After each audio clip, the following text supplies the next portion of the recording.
Então vamos lá. Boa noite a todos, sejam bem-vindos. Hoje eu queria estudar aqui rapidamente o livro do Fernando Haddad, Em Defesa do Socialismo, que foi Em Defesa do Socialismo, publicado em 1998, celebrando os 150 anos do Manifesto Comunista. O livro não é apenas uma homenagem ao Manifesto Comunista, mas ele é uma tentativa de reatualizá-lo para as condições presentes da sociedade capitalista ocidental e de, portanto, reformular a estratégia da Revolução Comunista Mundial e, especificamente, brasileira. Então, este documento é importante, em primeiro lugar, porque ele, ao descrever essa nova estratégia, ele afirma que o PT já está aplicando em 1998, o que basta para caracterizar aquilo que eu estou afirmando há 20 anos, que o PT é o Partido Comunista. Ele não é apenas um Partido Comunista, ele é o Partido Comunista, exatamente o mesmo de sempre, prosseguindo a mesma estratégia da Revolução Bolchevique, que foi aplicada no mundo inteiro, com variações locais, é claro, locais e epocais. E essa aqui é só mais uma variação. Ele faz uma readaptação e o objetivo dele é, evidentemente, implantar o comunismo. Não há como disfarçar isto. O livro deixa isto muitíssimo claro, tá certo? Então, não se trata de democracia, não se trata de um capitalismo adaptado, nada, nada, nada. É o bom e velho comunismo mesmo. Agora, como ele faz isso? Ele refaz o Manifesto Comunista, segundo ele, à sua maneira. E o livro é celebrado no prefácio pelo economista Paul Singer. Ele diz, não, pode até parecer uma pretensão demasiada, um jovem assim, reescrever o Manifesto Comunista, mas o Fernando Haddad está perfeitamente qualificado para fazer isso, e, aliás, o próprio Marx, quando escreveu o Manifesto Comunista, era um jovem, e, portanto, está inteiramente justificado. Quer dizer, Paul Singer, que é uma espécie de economista oficial do PT, ele aceita esse livro como a nova versão do Manifesto Comunista e como, por assim dizer, o manual de instruções do PT. Então, a tese central do livro parte do fenômeno de que, para cada nova iniciativa do movimento revolucionário mundial, o capitalismo cria uma nova indústria e absorve, né, este impulso dentro do seu funcionamento normal. Ele dá como exemplo, por exemplo, a revolução sexual promovida pelos comunistas, desde o tempo do Wilhelm Reich, né, e que ele diz que então ela foi absorvida pelo capitalismo através da indústria da pornografia. Mas, bom, a única diferença, ele diz, em vez de surgir, então, a verdadeira sociedade erótica, surge a indústria da pornografia. Qual é a diferença entre as duas coisas? Bem, a indústria da pornografia é uma coisa limitada, ela só atende a uma parte da população que está interessada nisto, tá certo? E a sociedade erótica expande isso para a sociedade inteira, tá certo? E não constitui um instrumento de lucro para nenhuma classe em particular. Mas se nós perguntarmos exatamente, eu até gostaria de encontrar esse sujeito e perguntar o que você entende exatamente por sociedade erótica? Porque sociedade erótica só existe uma no mundo.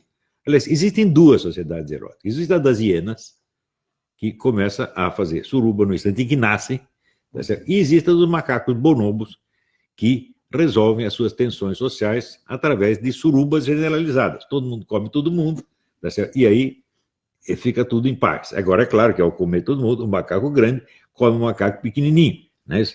Então, isso aí é a sociedade. As únicas sociedades eróticas que eu conheço são essas. Então, como seria isto, dizer, no mundo humano?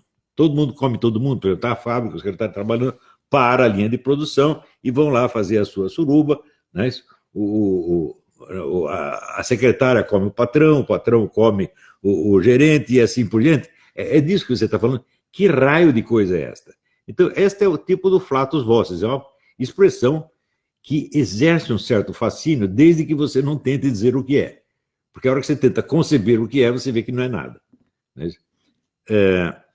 Na verdade, se você pensar bem, fala, nunca na história humana houve tanta liberdade sexual quanto hoje, por toda parte. Então, dizer, comparado com outras sociedades, esta é uma sociedade erótica, sem sombra de dúvida. Quer dizer, ele quer algo mais, né? onde não exista sequer a indústria da pornografia, porque não vai precisar existir, porque a atividade erótica contínua e generalizada não vai estar limitada a uma parte da população, mas todo mundo vai participar dela. Ora, ele confessa que o livro que mais o influenciou na vida foi O Capital, que ele diz ter lido os 3 volumes. Eu duvido e faço pouco, hein? Porque mesmo o primeiro volume, que eu saiba, só foi lido inteiro, né, em grupo, por um pessoal da USP, entre os quais os professores dele, né? E com isso ganharam um prestígio intelectual fantástico. Eles leram O Capital. Olha, Fernando Henrique Cardoso, né? Essa gente toda. Então eles fizeram um grupo, leram O Capital em grupo, claro, cada um lê um pedaço, né? E o Haddad, então, foi beneficiado por este grupo e teve esta influência do Capital, que ele diz, foi o livro que fez a minha cabeça. Ora, se o livro Capital fez a cabeça, então é evidente que o sujeito é comunista, não há outra palavra para qualificar, tá certo? E, por outro lado, quando ele diz que todas as grandes iniciativas do movimento revolucionário foram absorvidas e transcendidas pelo capitalismo, ele acha que ele tem uma solução para isso. Ele diz, todas essas tentativas são parciais e nós vamos fazer uma tentativa geral, abrangendo tudo de uma vez. Eu digo, bom, para os capitalistas vai ser ótimo, porque daí eles vão transcender tudo de uma vez. Tá certo? Um dos elementos fundamentais do marxismo é a crítica do formalismo burguês, que é a tentativa de você analisar as coisas por uma lógica linear, mecânica, sem você ter ideia, vamos dizer, das relações reais de poder, da dialética real das coisas da sociedade. Essa crítica é inteiramente justa. Só que é mais fácil você repetir da boca para fora do que você mostrar na prática que a compreende, ou seja, você é capaz de aplicar essa dialética marxista e ter em vista sempre a situação concreta e nunca apenas vamos dizer, os formalismos lógicos, né? Porque quando esse pessoal fala em capitalismo e socialismo, peraí, existe capitalismo e socialismo? Existe como conceito abstrato de sistema.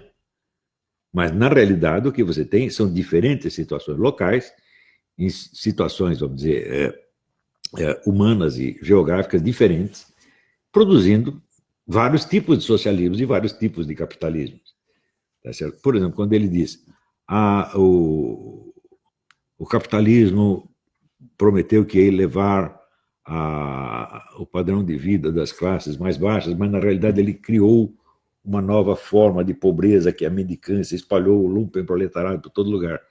E, ora, você vê aqui nos Estados Unidos, você praticamente não vê lumpenproletariado, e você não vê lumpenproletariado na Europa, a não ser através desses imigrantes que estão chegando do Oriente Médio agora. Esses são lumpenproletariado.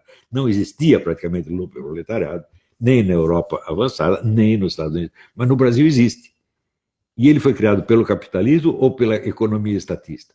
Então, você só vai ver um lumpenproletariado crescente nos países de economia estatista dirigidos pelos socialistas. Né? Esta coisa de você usar nomes de regimes, né, e tentar descrever o movimento histórico pelo confronto entre esses regimes, é como se você pegasse conceitos e você está fazendo de conta que os conceitos são entidades reais e que elas vão para o campo de batalha e lutam um com o outro. Mas isso não existe, conceitos não lutam, o que lutam são pessoas, são organizações, são grupos, etc, etc.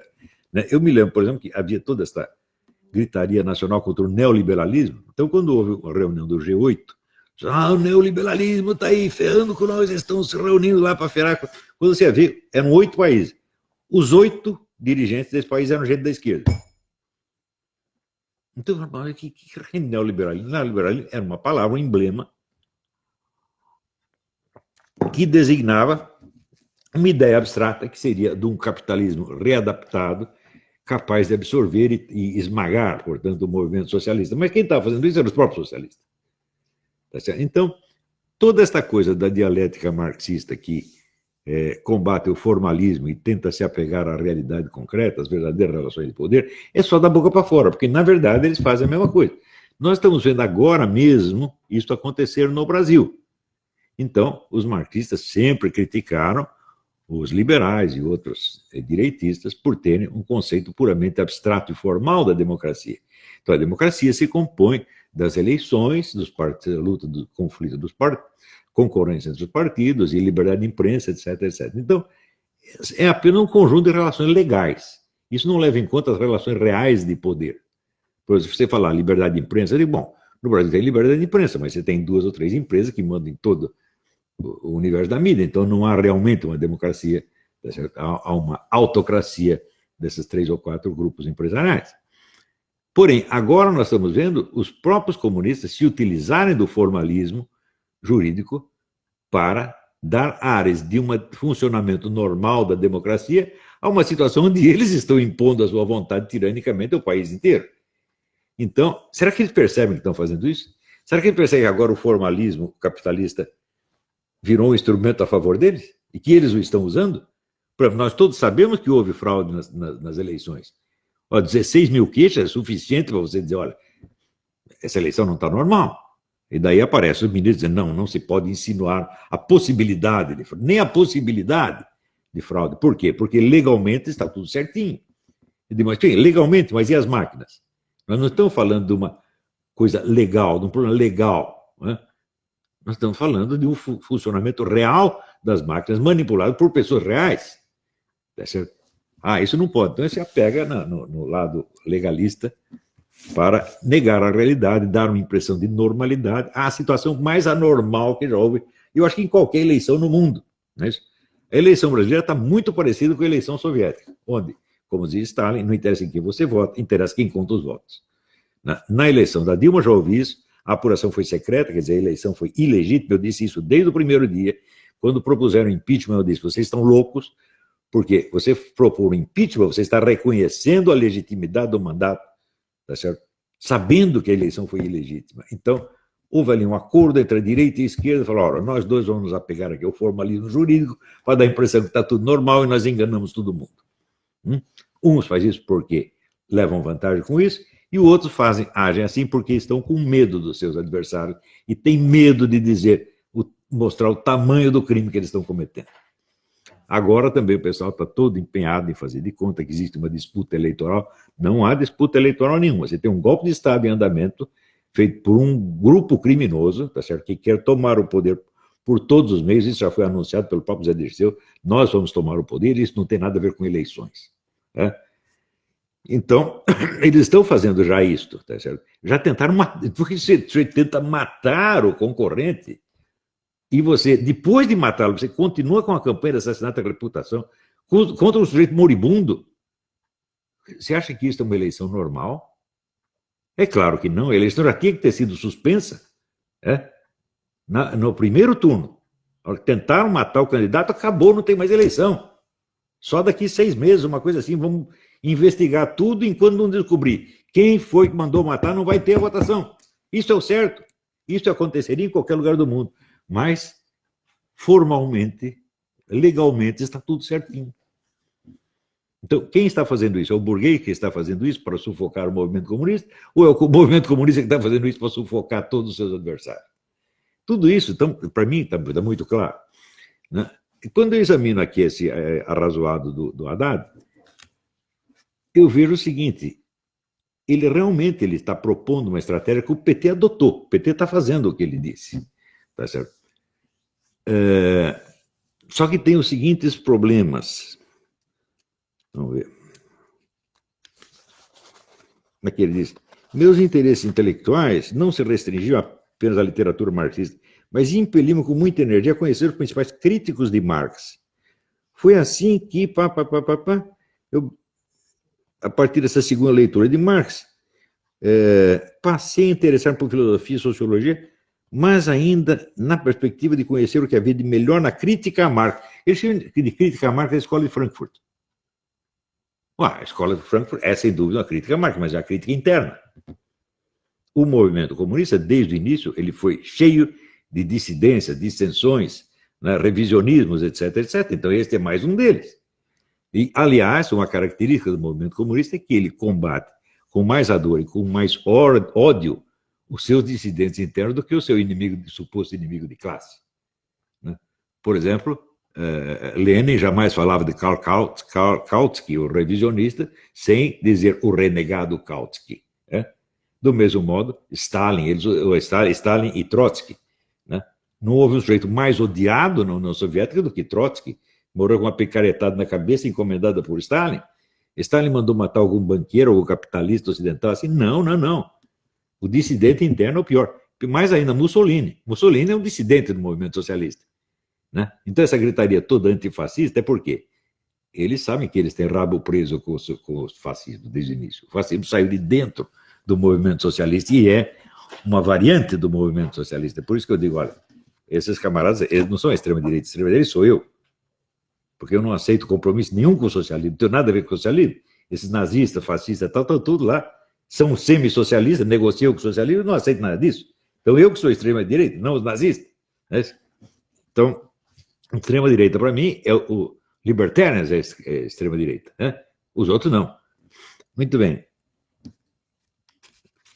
Então aqui já começa a história. Toda a formação intelectual dele é dentro do marxismo. Ele não conhece nada fora do marxismo. Asseguro para vocês. Ao ponto de você dizer, chamar de críticos de Marx da Escola de Frankfurt, eu não fiquei preso a Marx, eu fui ler os críticos de Marx, está aqui, Max Horkheimer, Georg Lukács, etc, etc. Né? Bom, um elemento da Escola de Frankfurt que ele absorve é considerar que, fora tudo que não consiste nas relações econômicas, é tudo superestrutura ideológica. Então, de realidade material não só existe economia, o resto é tudo ideologia. Portanto, toda a vida social, cultural, religiosa, etc., é conflito ideológico. Isso é comum, Marx diz isso, mas a Escola de Frankfurt radicaliza isso. Ela leva isso às suas últimas consequências, coisa que Marx não levava. Marx ele admitia alguma independência da vida cultural, artística, etc, etc. Tanto que ele dizia que, olha, o estudo ideológico não nos permite compreender como é que nós ainda nos comovemos com as peças de Ésquilo ou Sófocles, porque elas já perderam a sua função ideológica na sociedade e, no entanto, elas ainda dizem alguma coisa para nós. Karl Marx reconhecia isso, mas o pessoal da Escola de Frankfurt não. Para eles é tudo ideologia até o fim. Para eles, e o Michel Foucault também, a mesma coisa. Né? Então, para o Michel Foucault, tudo são relações de poder. Absolutamente tudo na vida humana. Né? Só a obra dele, não. Ele não está tentando impor o seu poder a ninguém. Imagine se ele ia fazer uma coisa dessa. Né? E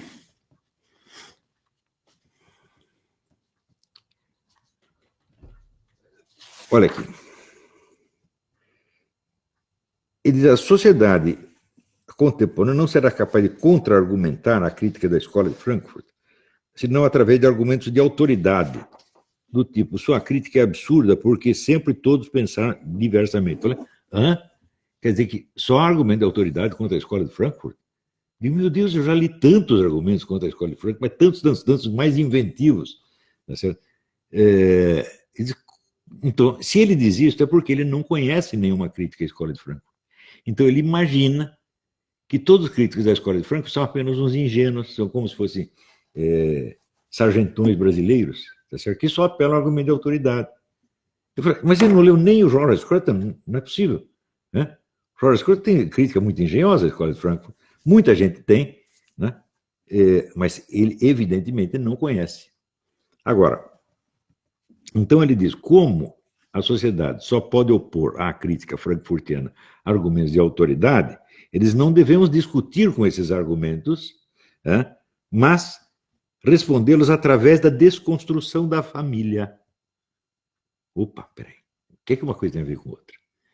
Como é que você vai quebrar argumentos contra a Escola de Frankfurt desconstruindo a família? Sim, ele diz que são argumentos de autoridade, a base da autoridade é a família, nós desconstruindo a família, desconstruímos a autoridade.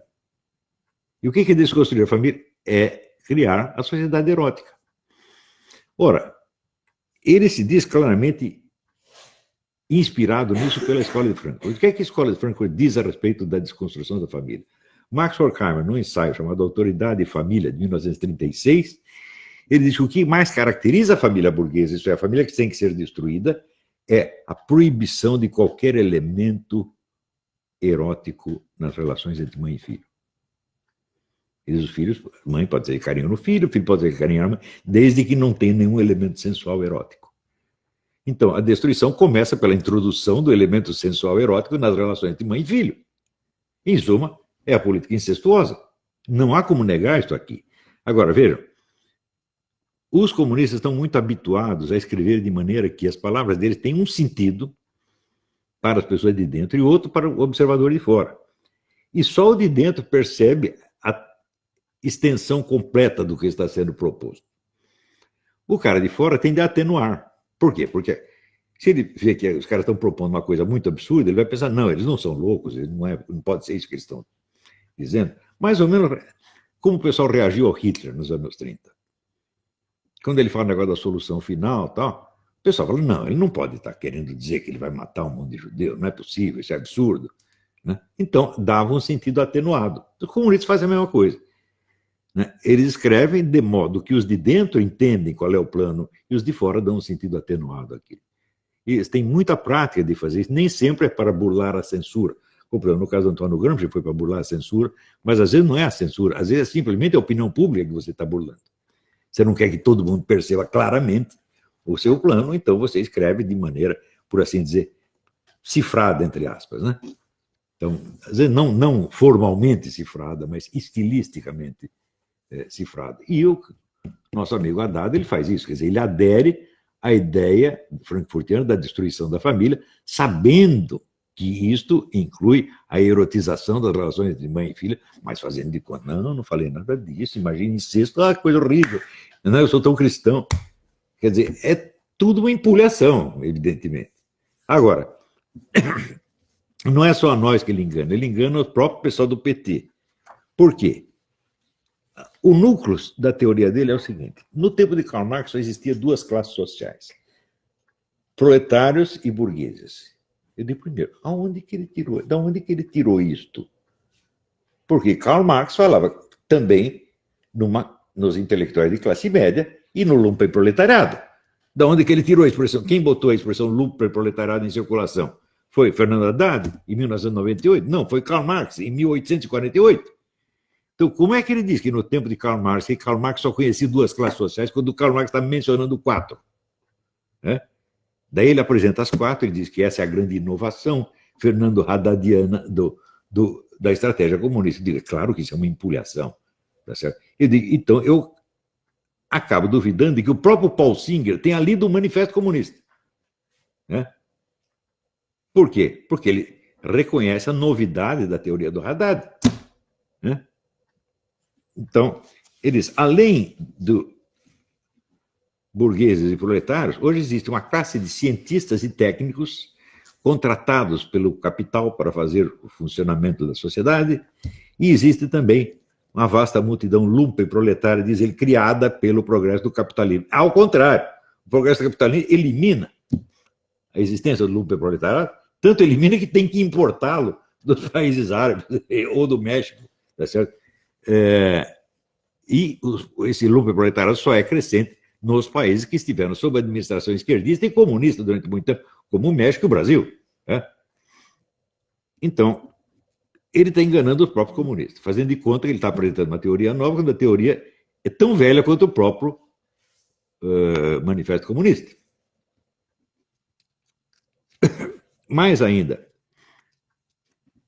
a ideia de você ganhar para a Revolução Comunista o lumpen-proletariado e a camada intelectual, essa ideia também não é dele, essa ideia está explícita no Herbert Marcuse desde escritos dos anos 40.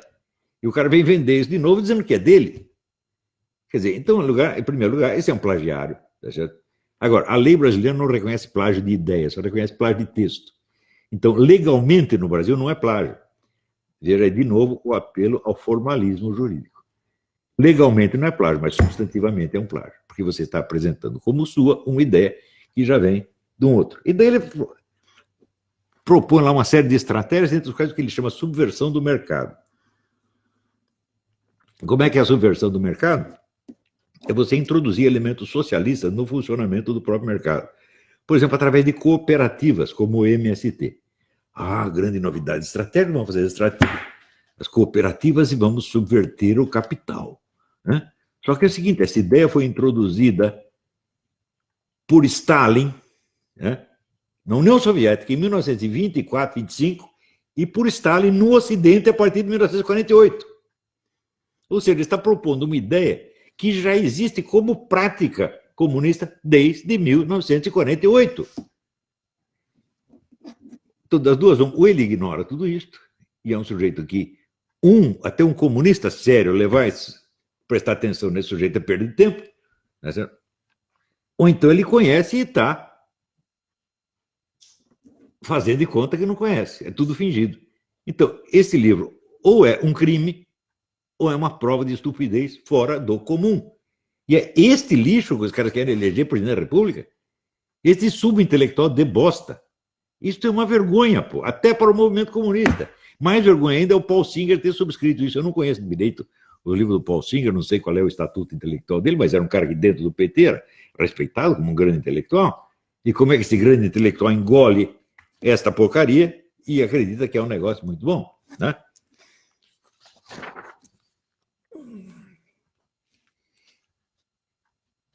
Então, qual é a diferença que existe entre isto que ele chama nova classe de técnicos e cientistas e o que Karl Marx e Herbert Marcuse chamavam de intelectuais? Nenhuma, intelectuais e estudantes. Né? Agora, aqui ele esquece duas classes. Primeiro, os estudantes, ele não menciona como classe, vamos dizer, específica, e policiais militares.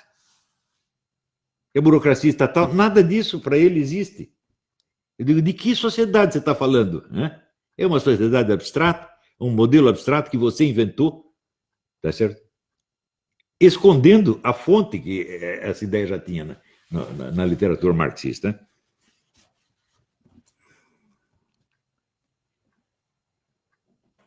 A principal defeito do movimento socialista até aqui foi não perceber o quão adaptável é o sistema capitalista. Mas não é o sistema capitalista que é adaptável, quer dizer, cada vez que os comunistas inventam um negócio, veio o capitalismo dar uma maquiada naquilo e acaba levando vantagem com isso. Isto é um poder que o capitalismo tem ou é uma deficiência inerente da economia comunista? Por que o capitalismo se adapta e vence tudo? É simples porque a economia comunista não existe. Não existe, nunca existiu e nunca vai existir. A demonstração já foi dada pelo Ludwig von Mises em 1923. O raciocínio dele é muito simples. Bom, se você não tem mercado, as coisas não têm preço. Se não tem preço, não tem cálculo de preço. Se não tem cálculo de preço, não dá para planejar a economia, portanto, não tem socialismo nenhum. A única hipótese de haver um socialismo seria haver um comitê de gênios capaz de calcular antecipadamente e determinar, por decreto estatal, o preço de tudo, desde usinas atômicas até o alfinete, passando por camisinha, imóveis, carros, tratores, aviões, etc, etc. Quem consegue fazer um cálculo desse? Isso é impossível. Você tem que esperar que a própria sociedade, no comércio das coisas, vai estabelecendo o preço. Se põe um preço excessivo, ninguém aceita. Se põe um preço melhor, o pessoal aceita. Bom, tudo o jogo do mercado. É o jogo do mercado que determina o preço das coisas. O preço não pode ser decidido antecipadamente pelo Estado. Por quê? Porque não há cérebro humano, não há computador capaz de fazer isso. Veja, o meu irmão, que eu considero um gênio matemático, ele conseguiu fazer um cálculo para criar um algoritmo para o cálculo de otimização do capital de giro, que era considerado uma conta impossível, porque o número de variáveis é muito grande. Você imagina, por exemplo, quanto que o Walmart precisa comprar de chiclete de bola, quantos que ele precisa comprar de vassouras, quanto de sapato, etc, etc, para que o seu capital de giro seja otimizado. Né? Não tem cabeça e não tem computador capaz de prever todas essas variáveis. O meu irmão conseguiu inventar o algoritmo para isso. Levou para um grande matemático brasileiro, que eu não vou dizer o nome. O sujeito inicialmente riu da cara dele, ele disse, não, professor, você fica aí, lê aí, eu volto amanhã. Chegou no dia seguinte, o professor está com os olhos desse tamanho, abertos desse tamanho, falando, eu aceito, mas só se eu levar participação. Então, pronto. Isto, capital de giro de uma empresa. Agora, você imagina o cálculo total do preço de tudo. Então, assim, economia comunista faz-me rir. É uma coisa que não pode existir. Materialmente, é impossível. Então, o que vai existir? Você vai fazer uma outra coisa e vai dar nome de economia comunista, economia socialista, como se faz na China, como se fez na União Soviética, onde metade da economia era economia privada. Legalmente proibida, mas existente. Porque se fechasse a economia privada, fechasse toda a economia. Então, o que se chama de economia socialista é o quê? É um modelo fascista. Economia fascista é metade capital público, estatal, metade capital privado. Só que aí só sobrevivem essas grandes empresas, as pequenas são esmagadas. Então, a aliança entre o Estado e as grandes empresas, que é a fórmula da economia fascista, é o único socialismo que já existiu e o único que há de existir algum dia. Tá certo? Então,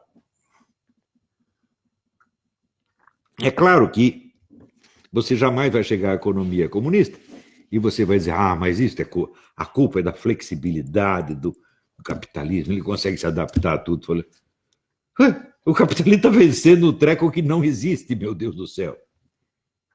Quer dizer, a imensa fragilidade da ideia da economia comunista, esses caras não são capazes de perceber. Quando o Ludwig von Mises fez a demonstração, teve o ministro da Economia da Iugoslávia, Eduardo Cardelli, foi o único comunista que ousou tentar discutir a demonstração, não conseguiu. Os outros todos ficaram quietinhos. Eu digo, por que eles ficaram quietinhos? Porque quando teve a Segunda Guerra, o escritório do Ludwig von Mises ficava na área de Berlim que foi ocupada pelos comunistas. Então eles foram lá, invadiram o escritório do Ludwig von Mises, pegaram toda a papelada dele, levaram tudo para Moscou e começaram a ler. Daí o que eles devem ter concluído? Pô, não é que esse filho da puta tem razão? Não dá para fazer isso. Então vão ter que inventar um outro treco. E estão até hoje inventando outro treco e dando o nome de economia comunista, economia socialista, qualquer coisa. Quando é exatamente a mesma fórmula do Mussolini. Fórmula que, aliás, já existe no Brasil desde o tempo de Getúlio Vargas. Um pouco de capitalismo existiu no Brasil graças à iniciativa estatal. Por quê? Naquela época, o homem que era da Federação das Indústrias, que era o Roberto Simonsen, leu o livro do Mihail Manuilescu, Teoria do Protecionismo, e mandou traduzir e levou para o Getúlio Vargas. Então ele disse, através de leis protecionistas, nós podemos criar uma indústria nacional. Então, quem é o pai da indústria nacional? O Estado. Então, o que é? Fórmula fascista desde o início. Os comunistas sempre apoiaram isso. Por quê? Porque a única coisa que eles podem fazer é exatamente isso. Por que eles chamam os outros de fascista? Porque o que eles estão fazendo é exatamente a economia fascista. Eles sabem disso. E isto, olha, dói.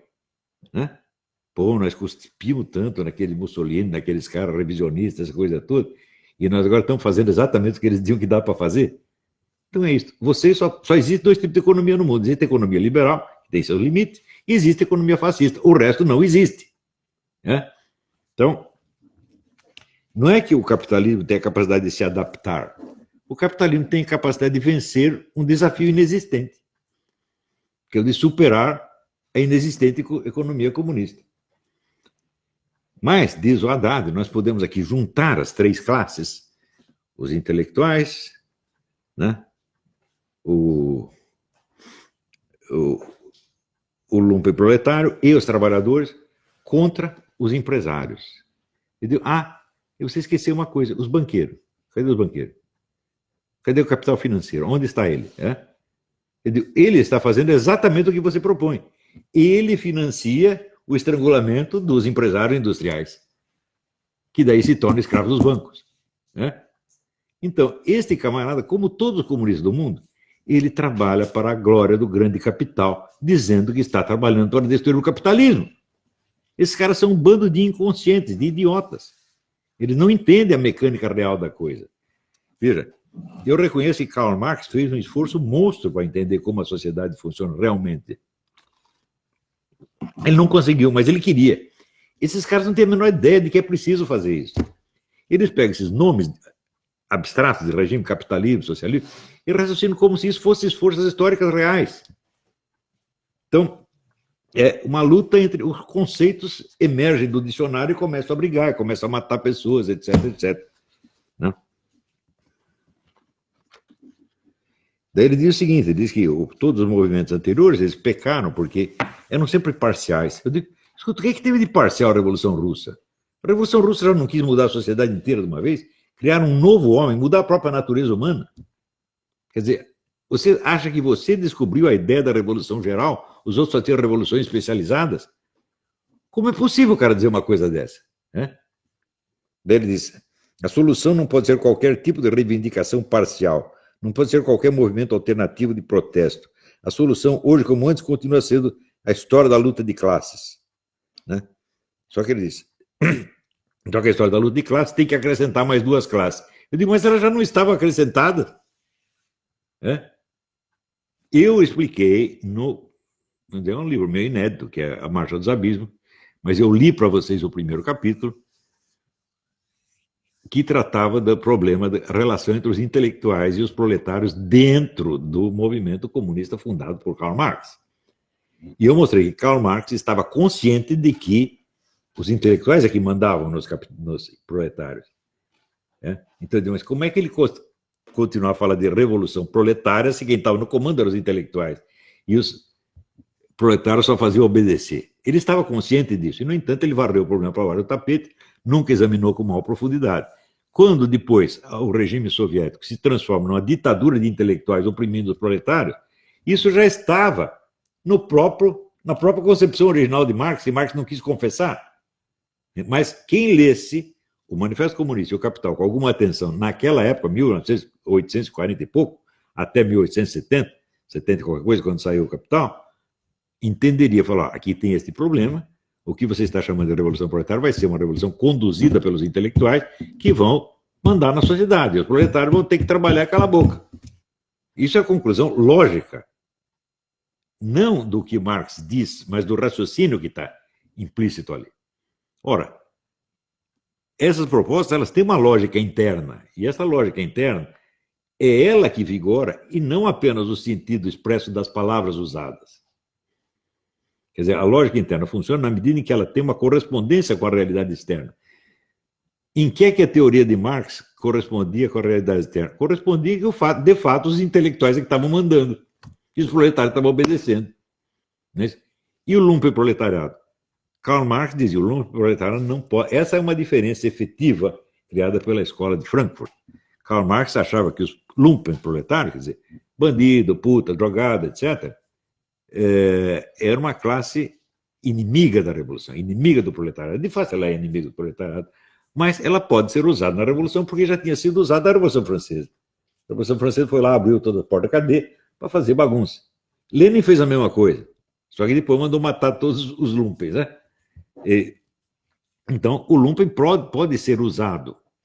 Agora, acontece que, por exemplo, nas circunstâncias do Brasil, as organizações criminosas cresceram muito e não tem mais como usá-las. Você vai dizer que o Fernando Haddad ele é capaz de usar o PCC, o Comando Vermelho, e depois mandar matar todo mundo. Você está brincando?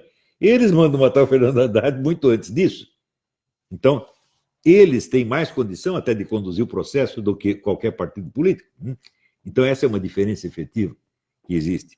Agora, eu não vejo no que isso facilite a tal da Revolução Socialista. Porque a Revolução Socialista, em última análise, ela vai sempre visar uma impossibilidade econômica e vai acabar fazendo um fascismo, que é a única coisa que ela pode fazer.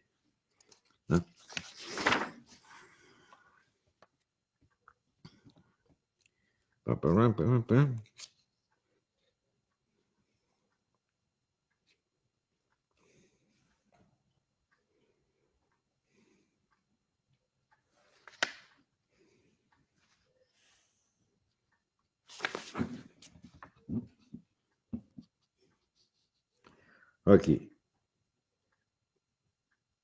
O mundo chegou a imaginar que o capitalismo poderia, pelo menos nos centros tecnologicamente dinâmicos, erradicar a miséria até mesmo a pobreza. Mas ele fez isso. Você não tem mendigos na rua aqui nos Estados Unidos e nem na Europa. Tem esses que foram importados agora pelo quê? Empurrados pelos comunistas. Falaram, vão lá, vão criar um proletariado lá, um lumpenproletariado lá para derrubar tudo. É isso que eles estão fazendo. Então, essa é a profecia autorrealizável. Nós dizemos, bom, vai haver um imenso lumpenproletariado crescente, então vamos mandar os caras lá para construir esse lumpenproletariado.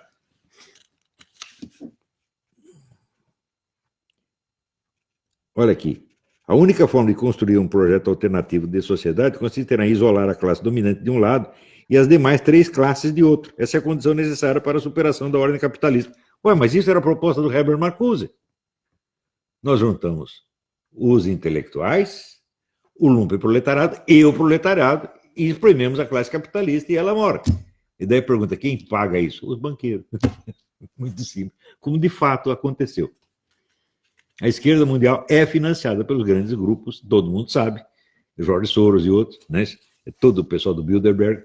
Né? Então, quanto mais se insiste nesta estratégia, maior o poder dos bancos sobre o conjunto da sociedade. Pior, se você destrói toda a chamada superestrutura ideológica, os valores religiosos, morais, etc, etc, etc, você cria inicialmente um caos, mas não vira um caos total por quê? A economia tem que continuar funcionando. Né? Então, a economia se torna o único padrão articulador e regulador da sociedade. Não há mais valores morais, não há mais códigos religiosos, não há mais família, não há mais pai, não há mais mãe, não há nem diferença de sexo, mas tem uma coisa que tem que continuar existindo. Né? O horário de trabalho, as normas de produção, etc, etc, etc. Então, a economia se transforma no único poder existente. E quem vai derrubar esse poder agora? Não tem mais ninguém. Só quem pode resistir ao poder avassalador da economia são, vamos dizer, as entidades que não fazem parte do processo de produção. Então, a cultura, a religião, a moral, a família, etc, etc. Ou seja, um capitalismo sem esses centros de resistência transforma-se naquilo que o próprio Marx chamava o capitalismo cru. É um lugar onde só existem as relações de produção e toda a superestrutura ideológica foi para o brejo. Tá certo? Então, é o domínio total e avassalador de um capitalismo absolutamente indestrutível. É para isso que esses caras trabalham e é por isso que os capitalistas financiam. Não o capitalismo industrial, vamos dizer, pequenos empresários, não. Os grandes bancos, né?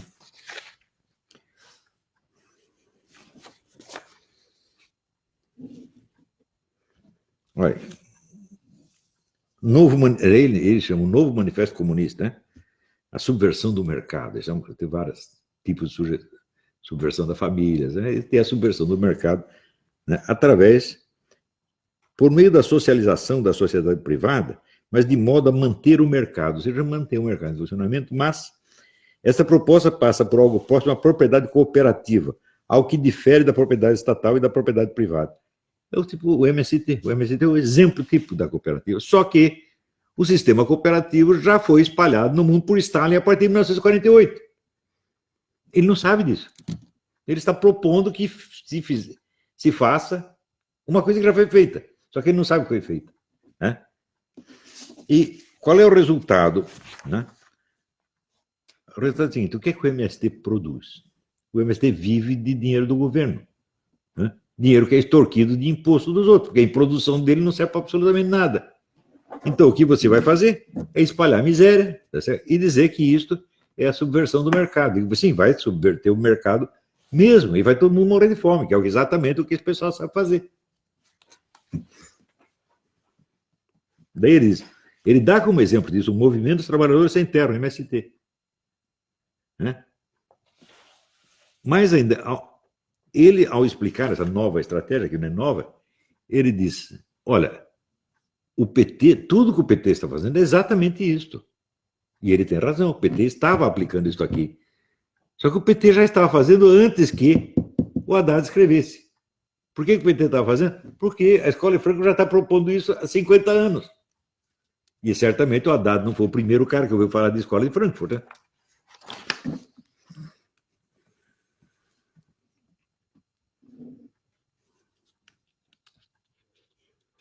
Bom, eu acho que já deu para entender, né?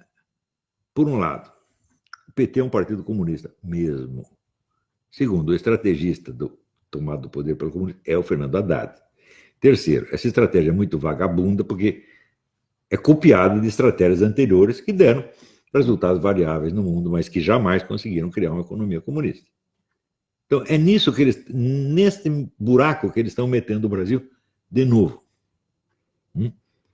Baseado aqui nas instruções deste pseudo-intelectual que não percebe as implicações mínimas do que ele diz. Se você perguntar para ele, Fernando Haddad, você está promovendo o incesto? Ele diz, não. Não, por incesto não, eu só quero erotizar as relações entre mãe e filhos. É assim, quer dizer, o sujeito apela para o eufemismo e o outro lado, que tem medo de ver o horror dessa gente, se recusa a enxergar. Não é isso? Então, bom, é isso aí. Daqui a pouco nós voltamos para as perguntas.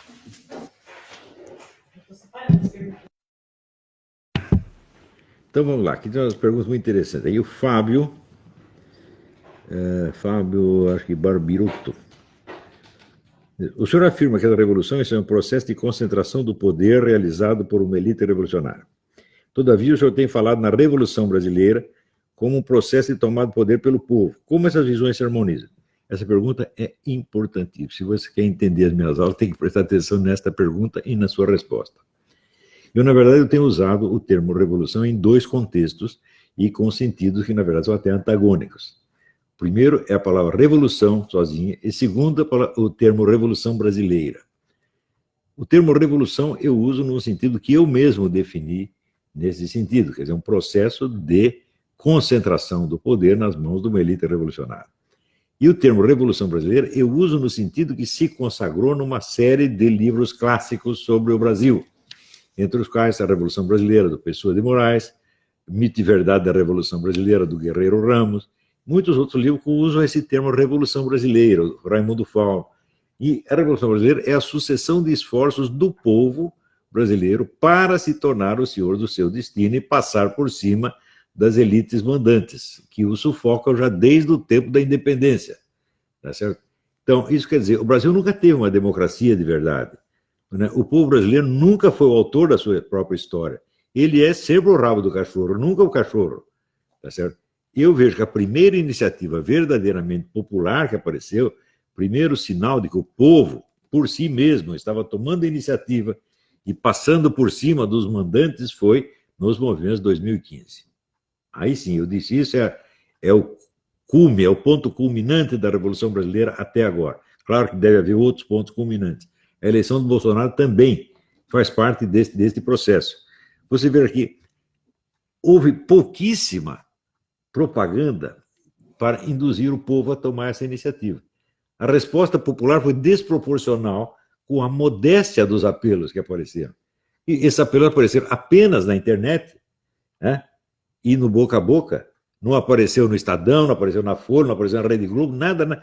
A mídia inteira conta e tentando abafar, e, no entanto, o povo se levanta e, de repente, você tem 3 milhões de pessoas na rua gritando contra a roubalheira petista. Isso significa o quê? Tomada de consciência popular pela primeira vez na história brasileira. Você vê, se você pegar os outros movimentos populares, até, por exemplo, 64, né, foi um movimento popular, só que quantas entidades de elite estavam chefiando a coisa? Você tinha o Exército, você tinha o Congresso, foi o Congresso que começou tudo isso aí, você tinha várias associações de classe, você tinha a ABI, a Associação Brasileira de Empresas, você tinha a OAB, você tinha o Globo, você tinha 20 governadores de Estado. Então, a elite se mobilizou, botou o povo na rua. Agora, em 2015, não, foi o próprio povo que foi, enquanto toda a elite estava convocando a ficar em casa e calar a boca, né? Então, é iniciativa popular mesmo. Por isso que eu falei, bom, este é o momento culminante da Revolução Brasileira. Não pode deixar isso parar, porque é isso que vai criar a democracia brasileira. Veja, os comunistas criticam os liberais e similares por terem um conceito meramente legalístico e formalístico da democracia. E se você tem as leis assim, você tem como é que se diz, a ordem jurídica e tem eleições livres, aí é democracia. Não tem que levar em conta relações reais de poder. Claro, relações reais de poder são uma coisa muito mais complicada, né, que implica, por exemplo, a capacidade de mobilização, por exemplo, os recursos econômicos, todo o conjunto de meios de ação, né? Então, por exemplo, as organizações criminosas, PCC, Comunidade, têm meios de ação extraordinários que, às vezes, suplantam os do Estado. Isso são relações reais de poder. Onde que está, qual é o papel do PCC na democracia brasileira? Não existe, é como se ele não existisse. Ele não tem uma existência jurídica, então ele não existe. E o MST? O MST tem um poder extraordinário, ele faz parte da estrutura de poder. Qual é o lugar dele da democracia? Não, é como se não existisse. Então, você tem... As pessoas, quando falam a estabilidade das nossas instituições, é apenas a estabilidade das leis, né? Mas, na verdade, o, o sistema que está implantado não é um sistema democrático de maneira nenhuma, é um sistema de dominação tirânica. Por que eu digo isso? Porque quando você vê que a opinião majoritária não tem canais de expressão, não há democracia. Isso é absurdo. Quando você vê centenas de pesquisas mostram que o povo brasileiro é acentuadamente cristão e conservador. Você não tem um partido cristão conservador, pronto, então não tem democracia. Quer dizer, a opinião majoritária não tem vez, não tem canais, não pode falar. Né? Na verdade, qualquer pessoa que defenda esta opinião, por exemplo, na universidade, é excluída, é escorraçada, é oprimida. Então, a opinião majoritária não tem vez. É a tirania de uma elite, e o pessoal chama isso de democracia. Até tem gente no meio direitista, né, inclusive gente fardada, dizendo, precisamos evitar a ruptura do sistema. Digo, mas o sistema é a dominação petista e PSDBista. Né? O sistema é esta tirania. O sistema é este controle de tudo pelo Estado. Isso tem que ser rompido. Claro que tem que ser rompido, senão jamais haverá uma democracia. O que eles estão chamando de democracia é falta de democracia. Né? Então, eu lamento muito ter usado essa palavra em 2.5, mas não é a verdadeira palavra. Revolução é uma coisa, Revolução Brasileira é outra. Revolução é um termo que eu defini, Revolução Brasileira é um termo que já está definido por autores clássicos como Raimundo Fauro, Guerreiro Ramos, Pessoa de Moraes, etc, etc. Deu para entender? Muito bem.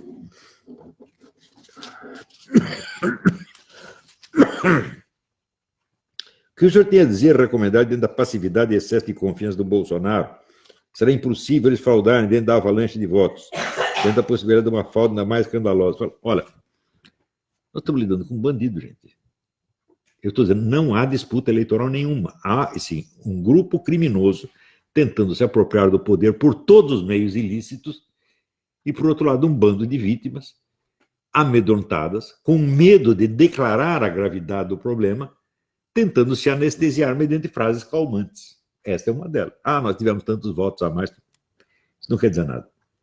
Né? Você tem que comparar esta frase, né? Nós temos tantos votos a mais que não dá para eles vencerem, com a declaração do Zé Dirceu. Nós vamos tomar o poder, isso não tem nada a ver com vencer eleições. Não há nada que impeça esse pessoal de fazer uma fraude generalizada. A tentativa de reprimir a mero enunciado da possibilidade de uma fraude já mostra isso. O Jungmann disse que não podemos aceitar que alguém levante a possibilidade de uma fraude. Você não pode falar que a fraude é possível. Isso virou crime. Né? Quer dizer, o Estado está oprimindo o povo, impedindo ele de registrar um BO quando ele vê uma irregularidade na urna. O que é isso aí? Tirania, gente. E é essa tirania que nós defendemos quando dizemos não podemos permitir a ruptura do sistema. Então, tem um monte de gente que acredita que está na direita, que acredita que está do lado do Bolsonaro, e, na verdade, está ajudando o lado contrário. Por quê? Raciocina em termos que são inadequados à situação. Nós estamos vendo o mesmo formalismo jurídico que define o sistema brasileiro como democrático porque tem eleições, e tem formalmente, legalmente a liberdade de imprensa, mas, na verdade, é a liberdade só de meia dúzia. A esquerda acusava a direita de usar esse conceito legalístico, mas é ela que está usando agora para se defender, para que o pessoal não perceba a tirania que eles estão exercendo. E o caso do Raul Jungmann prova isso. O governo quer proibir até a possibilidade até a discussão da possibilidade da fraude. Ou seja, nós todos temos que aceitar que as máquinas são infalíveis. Se você não aceita isso, você é um criminoso, você pode ir para a cadeia por causa disso. Como é que você pode ter a cara de pau dizer que um lugar de governo pode dizer isso? É um regime democrático. Acorda. Aqui, general Heleno, acorda. Você e outros, acordem. O regime não é democrático, nós estamos numa tirania. Disfarçada por um aparato legal, por uma terminologia legal, apenas. Mas como pode ser democracia se a opinião majoritária não tem canais de expressão e não pode ter? Como é uma democracia se um lado pode tentar matar o adversário e no dia seguinte ainda enlamear a reputação do moribundo, tá certo? E ele não pode sequer reclamar que lhe roubaram um voto. Que democracia é essa? Onde você está com a cabeça, homem? Acorda! Hã? Agora, tu pode ir lá fazer intriga minha pro Bolsonaro, vai me intrigar com o Bolsonaro, vai. Esse aí é o radical. Eu não sou nem radical nem moderado. Escuta, o negócio radical e moderado, extremismo e moderação, isso é frescura. Isso é uma viadagem, gente. Hã? As diferenças políticas não são uma questão de mais e menos. Hã? Não são uma questão quantitativa, meu Deus do céu. Hã? Isso é uma questão objetiva, questão assim, de fatos e fatores, de meios de ação, sobre meios de ação, quantos meios de ação você tem, quais são. É uma questão puramente objetiva. Eu expliquei isso na minha apostila, Problemas de Método nas Ciências Sociais, e em várias outras aulas, no curso de Teoria do Estado, etc, etc. Não pode haver aí radicalismo ou moderação. Né? 2 mais 2 é 4. Isso é radicalismo? Tem que dizer que é 3,5 para ser moderado? O que é isso? Esse conceito, vamos dizer, veja, o Brasil padece da democratice. O que é democratice? Cada um quer mostrar que é mais democrata que o outro. Eu amo a democracia, o Estado de Direito. Olha, o principal era o Arruinaldo Azevedo. Ele era o Arruinaldo Estado de Direito Azevedo. Né? Eu não abria a boca sem falar da ordem democrática, da estabilidade das nossas instituições, etc. Mas que estabilidade das nossas instituições? Né? Se um ministro pode proibir investigação, se você pode mandar matar um adversário e paralisar a investigação em seguida, e você tem que ir votar como se nada tivesse acontecendo, desculpa, mas eu lembro daquela menininha, mas que caralho é isso, pô? Hã? Que caralho de democracia é essa, pô? Vocês estão loucos? Hã? Não é questão de ser radical, isso é uma questão científica. Isto não é uma democracia, em hipótese alguma. Hã? Tem um aparato jurídico legal aparente de democracia. Mas se você vai ver relações de poder, as relações de poder no Brasil são tirânicas. A liberdade de expressão no Brasil não existe. Não existe liberdade. Por exemplo, se você pegar os grandes órgãos de comunicação, existe liberdade de expressão lá? Não tem nenhuma. Só pode ter uma opinião, essa é a deles. É a do grupo mandante. O resto não existe, meu Deus do céu. Se você emite uma outra, então você é radical, você é fascista, você é nazista, você é criminoso, você é inimigo da humanidade, você é homofóbico, você é assassino de mulheres e crianças. O que é isso? Eles usam todos esses termos. E os radicais somos nós, sou eu que sou radical. Note bem, eu não estou nem propondo nada, eu não sou líder de partido, não sou líder de coisa nenhuma. Eu sou apenas um analista, eu sou um cientista político. Cá entre nós, eu sou um baita cientista político. Não, eu sou o único que existe no Brasil. Tem o Felipe Martins também. Mais 2 ou 3. Mas esse pessoal da universidade não são cientistas políticos de jeito nenhum. O pessoal do PT. Porque quando você diz Haddad é cientista político, né? Ora, cientista político na USP é um sujeito que, assim, ele imita a linguagem acadêmica, mas no meio ele se trai, ele começa a falar a palavra nós. E nós significa militância comunista. Então é um gênero misturado. Meio discurso acadêmico, meio discurso de autodefinição do grupo político. Né? Isso é característico da USP. Então, você vai chamar isso de ciência política? Não, meu filho, isso é propaganda política só. Agora, eu estou tentando analisar as coisas com a maior objetividade possível. Objetividade não quer dizer abstinência de juízo de valor, quer dizer, você não vai deixar que os seus desejos, temores, esperanças, etc., deformem a sua visão da realidade. Então, você acha que eu quero que as coisas estejam assim? Eu não quero, eu gostaria que estivesse muito melhor, mas infelizmente é assim que está. Né? Então,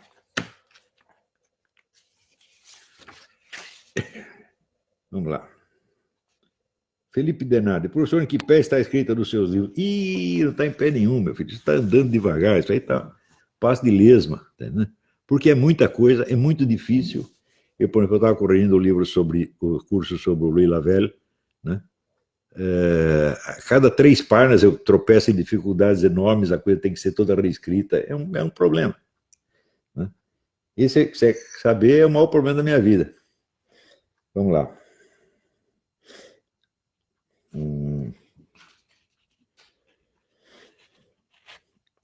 Francisco Oliveira, como consta desse novo manifesto a destruição da família através da erotização da sociedade, então o kit gay do Haddad é a materialização da estratégia. Claro, Mas olha, o que é kit gay, perto dessa expressão do Max Horkheimer? Erotizar as relações entre as mães e seus bebês. Não é nada, que distribui o kit gay para todo mundo. Né? Comparado com isso, tem até um negócio inocente, porque são apenas os meninos brincando lá de homossexualismo. Mas, de repente, você vai erotizar as relações entre as mães e bebês, universalizar o incesto sob outro nome, alguém vai pegar certamente algum nome mais elegante. Olha, nós chegamos no Brasil a um ponto em que a dose de cinismo desses caras não tem limite. Pô, acho que hoje já deu, né? Já deu para entender. Ah, peraí. Aqui, Fernando José Vieira. Sabe que o professor francês Jacques Bidet esteve no Brasil e foi aclamado na Unicamp. Suas ideias do altermarxismo de 2007 é muito parecido com o que o senhor escreveu. É a mesma coisa. É ele ou o tal do Gerardo Imenic. Altermarxismo é o hadadismo, no fim das contas. Né? O marxismo, toda hora tem um novo marxismo. Meu Deus do céu, vocês não conhecem a história do marxismo? O marxismo está em revisão desde o dia seguinte. Né? Porque o Marx acabou de publicar um negócio, já estava o genro dele inventando outro, depois veio o outro, depois veio o Kautsky, veio o Bernstein, veio não sei o quê, veio o Trotsky, veio o Mao Tse-tung. E a praxis é isso. Né? A praxis é isso. Mudar a teoria todo dia. Não está bom assim, nós mudamos. Olha, só, a única constante é o seguinte, quem tem que estar no poder somos nós. Eles pensam assim, o problema da humanidade é que não somos nós que estamos mandando. Quando tiver tudo na nossa mão, vai estar tudo resolvido. E é sempre assim, eles podem prometer mundos e fundos, mas para realizá-los eles precisam do poder total. Como eles não têm o poder total ainda, ou acham que não tem, ou sentem que não tem, então todo esforço é para obter o poder total, e depois veremos. Sabe quando veremos? Jamais, porque não há poder total. O poder parcial não os contenta. Nós vimos aqui. O Haddad está dizendo isso. As revoluções todas foram parciais, agora tem que fazer o total, sob o guiamento, né, iluminado do seu Haddad. Né? Como é que ainda pode acreditar nessas pessoas, meu Deus do céu? Né? Então é isso. Isso não é um partido político, isso é um corja de bandido, pô. Só isso. Então é isso, até a próxima. Obrigado.